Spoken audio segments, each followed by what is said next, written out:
Hello everyone, and welcome to Right Wing Rising. Please be sure to like this video down below before you are finished watching, and subscribe to the channel if you are new. So this past Tuesday, there were some pretty big primary election races happening across the country in 4 different states: Nebraska, Maryland, North Carolina, and West Virginia. And since there were a lot of down ballot races happening that were of extreme importance, between more conservative Republicans and more moderate Republicans, I think it's important to break down the results and see what happened and if it was a good night or not for the conservative movement. And we'll just jump right into the results. And we'll start with the state of Nebraska. We can see Donald Trump got over 80% in Nebraska, winning every single county by a dominating margin. He performed very well in the Omaha area, which is where the 2nd district is located, perhaps hinting to him actually having a chance to flip that district back into his column in November. And we see Joe Biden got 90% in Nebraska, but he also lost the county to Dean Phillips here. And while that county only had 9 people voting in it, it's still not a good look, as Dean Phillips got 5 of those 9 votes and actually won a county, which is kind of hilarious. It's a very rural county. As we can see, that same county had almost 200 votes on the Republican side, so obviously a very rural red county, but still funny nonetheless. Just a side note there. And Deb Fischer, the incumbent United States Senator from Nebraska, won, almost clearing 80% of the vote. No surprise there.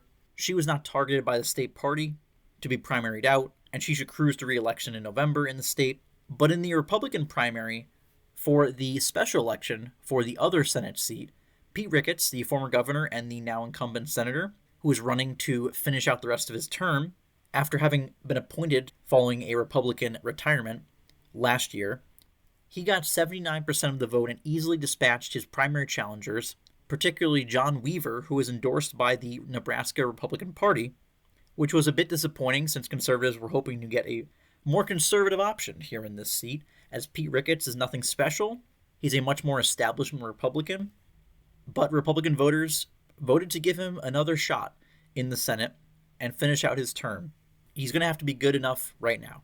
And if we scroll down to the House elections that happened in Nebraska, we can see Don Bacon, the incumbent Republican representative in the 2nd district, had a kind of close race there, only beating his challenger by a little over 20 points, getting 62% of the vote. Dan Frey got 38%, so a pretty good showing for him against an incumbent like Don Bacon. Meanwhile, Adrian Smith got 74% of the vote against his challenger John Walz, who got 19%. Both Walz and Frey were endorsed by the Republican Party in Nebraska, once again, just like John Weaver was against Pete Ricketts. So while it is disappointing that none of these primary challengers pulled out an upset, it was very unlikely to begin with because they were not funded very well, despite being endorsed by the state party. And also Don Bacon, while he is a much more moderate Republican, and like I said in my previous video, it would have been funny to see him go down because he plays the moderate card way too much sometimes, when other Republicans and even more Democrat-leaning seats actually have a better voting record than him. It still gives Republicans their best shot to hold on to this district. And at the end of the day, you'll take Don Bacon's voting record over a partisan Democrat in this seat. So that is the only silver lining. Also, Mike Flood in the 1st district, the only representative that did not have a primary challenger that was endorsed by the state party, easily won renomination with 82% of the vote. So while the results in Nebraska were a little bit disappointing down ballot, in Maryland it was less so. First, looking at the presidential level, Joe Biden got 87% of the vote in the state, and we can see the uncommitted option got 10% of the vote, which is pretty remarkable this far into the nominating process. He has no challengers that are still in the race, but yet an uncommitted option, a write-in option, basically, for all intents and purposes, it's just a protest vote, is still getting 10%, especially in a deep blue state like Maryland. It's pretty surprising. And we can see Donald Trump's performance. He did not crack 80% in the state of Maryland, which is not super surprising. He didn't do well here in Maryland back when he was running for re-election in 2020 in the Republican primaries, which makes sense because Maryland is such a liberal state, and many Republicans there are more moderate and less conservative than other Republicans that you might find across the nation. So it's not surprising to see Nikki Haley got still over 20% of the vote here as a protest vote to Donald Trump. But scrolling down to the U.S. Senate seat here, we can see Larry Hogan easily cleared 60% of the vote, winning most of the counties in the state of Maryland against his main opponent, Robin Ficker, who is a well-funded Republican in the race.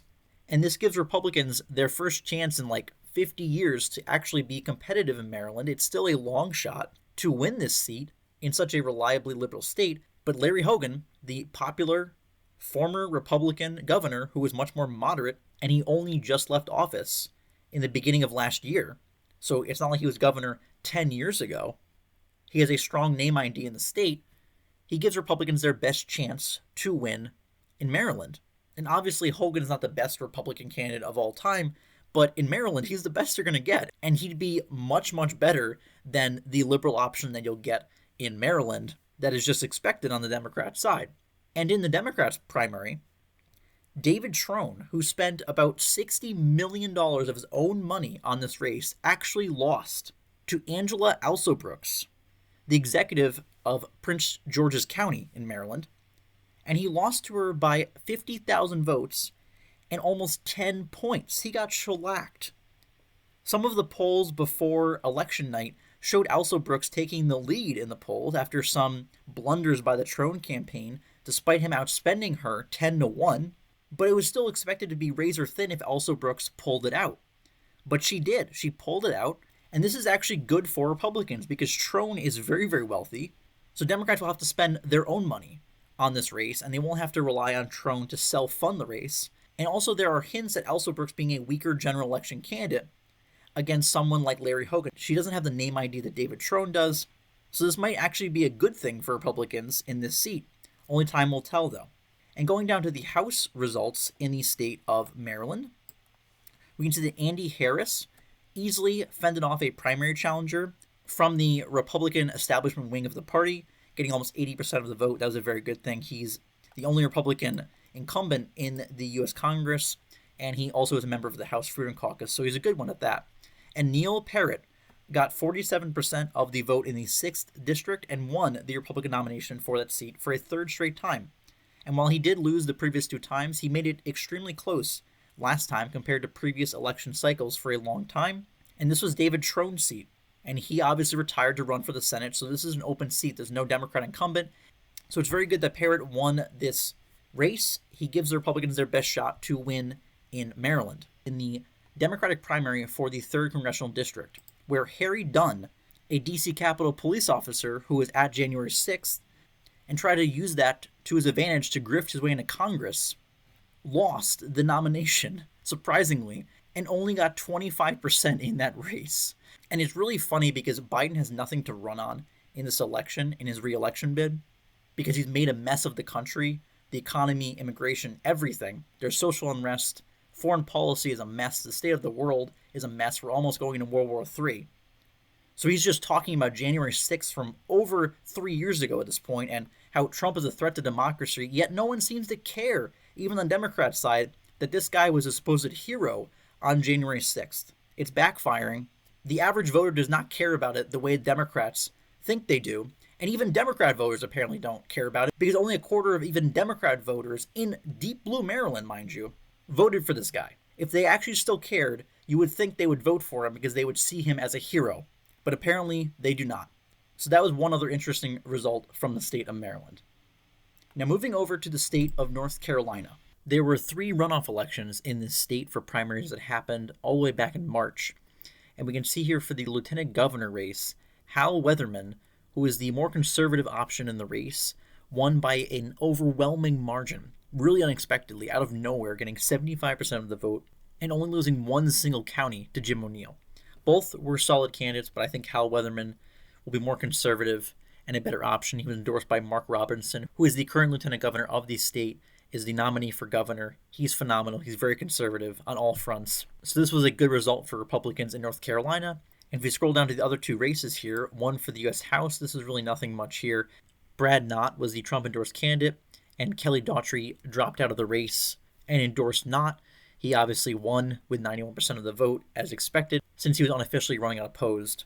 And then for the state auditor race on the Republican side, Dave Bullock won the nomination against his opponent by a 53-47 margin. He is a current Board of Trustee member at the University of North Carolina at Chapel Hill, And that Board of Trustees just voted recently to abolish the Office of Diversity, Equity, and Inclusion at their college, and he was one of the members to vote to abolish it.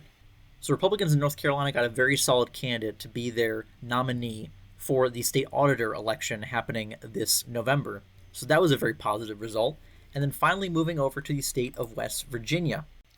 Here we can see that Joe Biden had a horrible performance. We see all the light red counties in the state where he did not have a big margin of victory, and he only got 70.5% of the vote. That means 30% of Democrat voters showed up and voted for these no-name candidates, including Jason Palmer, who won the American Samoa Democratic primary back in the day earlier this year. An absolutely pathetic performance for Joe Biden, and this arguably speaks to his problem that he's going to have in the Rust Belt, because West Virginia is a very working-class state, and he seems to be doing very, very poorly with those voters. He had a similarly poor performance in Ohio in that primary, in the working-class areas of that state.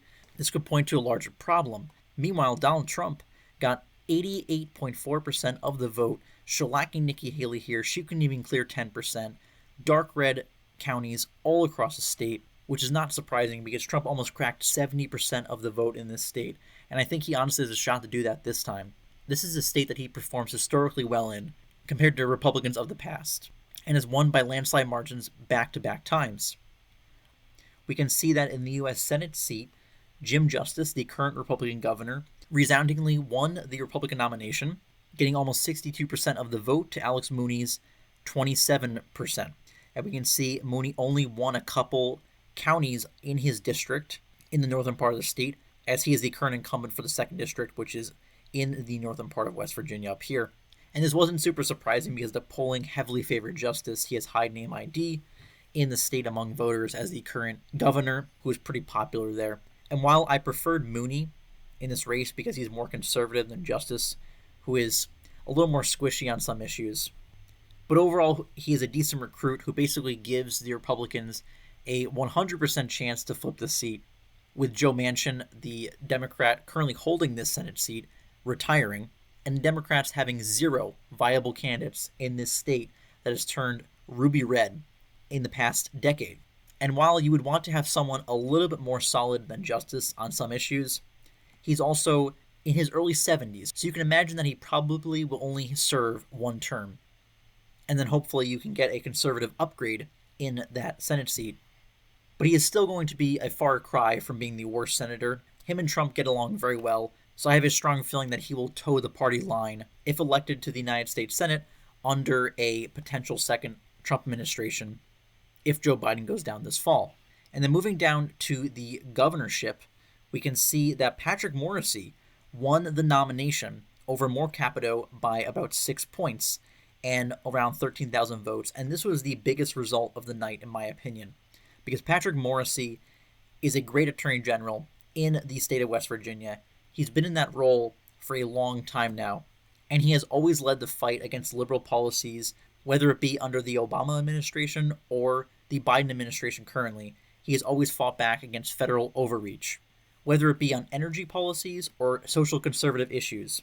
He's always been right in the mix, and this is a big upgrade over Jim Justice for the governorship, because he is frankly more conservative than Jim Justice is. So this is very good, especially when you consider the other candidates he's running against.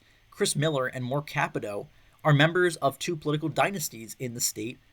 Moore Capito's mom is Shelley Moore Capito, who is the other United States Senator in West Virginia, and Chris Miller, his mom is Carol Miller, who is one of the United States representatives in West Virginia.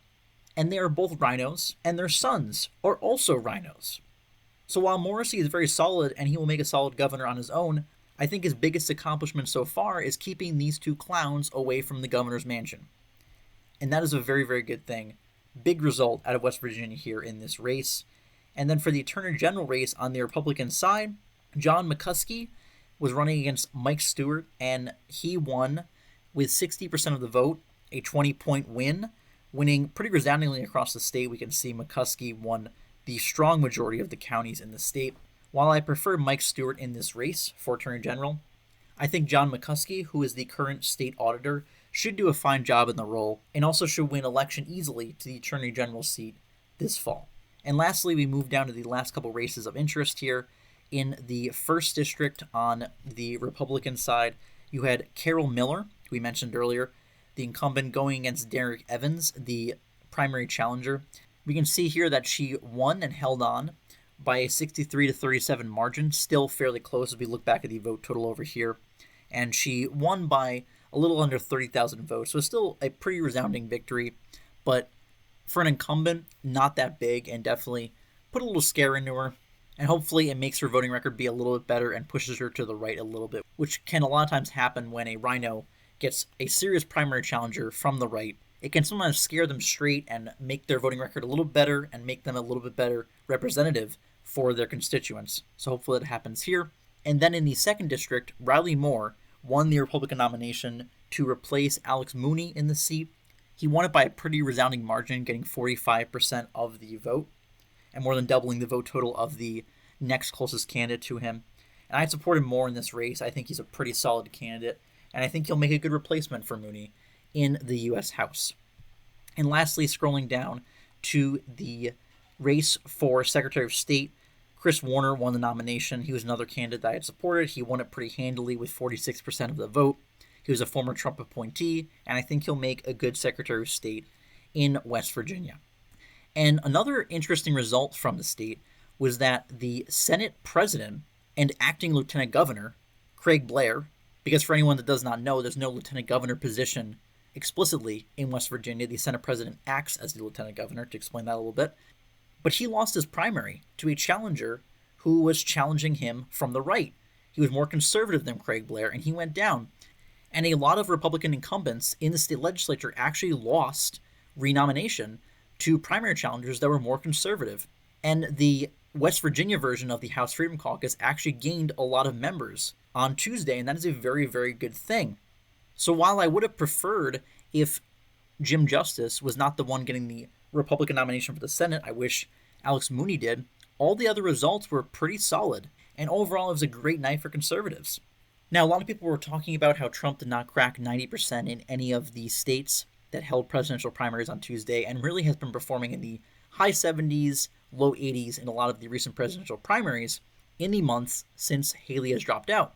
And you see a lot of articles floating around about how that's a sign of weakness for Trump. Meanwhile, Joe Biden was the first incumbent president to lose a contest, American Samoa, to a no-name candidate since Jimmy Carter in the 70s. And he got 70%, as we saw in West Virginia. He's gotten 70% in Minnesota. He got below 70% in Hawaii. He's had a lot of poor, historically poor, finishes for an incumbent president. But you don't see a lot of people talking about that. And we can see here Donald Trump has actually done really, really well, actually the best, with the zombie vote, which is the term for voters that show up and still vote for the candidate that has dropped out, that is opposing the presumptive nominee for their respective party. Donald Trump has only faced about 19% of the vote going towards Nikki Haley and other candidates that have dropped out. When we can see other candidates in the last 20 years who were the presumptive nominee for their parties, both Democrat and Republican, when all their serious contenders and challengers had dropped out already, they were all above 20%.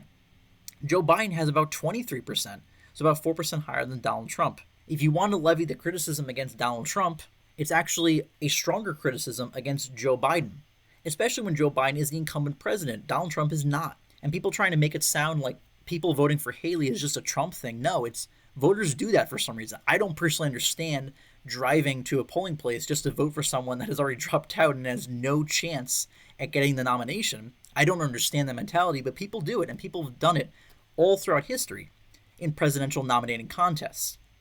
So it's not a Trump thing. The media is trying to gaslight you into thinking that Trump is having problems with the Republican voter base. He's not. He's getting in the 80th percentile among Republican voters consistently. He's doing very well, so this is really a fallacy. So in addition to touching on that, as we can see, Nebraska was a little bit of a disappointment for down ballot for Republicans. The more conservative primary challengers did not win. But in North Carolina, all the conservatives that won their runoff races were the best option in their respective elections. In Maryland, the candidates that give Republicans their best shot at victory in multiple races won nomination for the party. And in West Virginia, you had some really, really good results down ballot. So overall, this past Tuesday was a very, very good result for conservatives. nominating several really good candidates up and down the ballot across several states.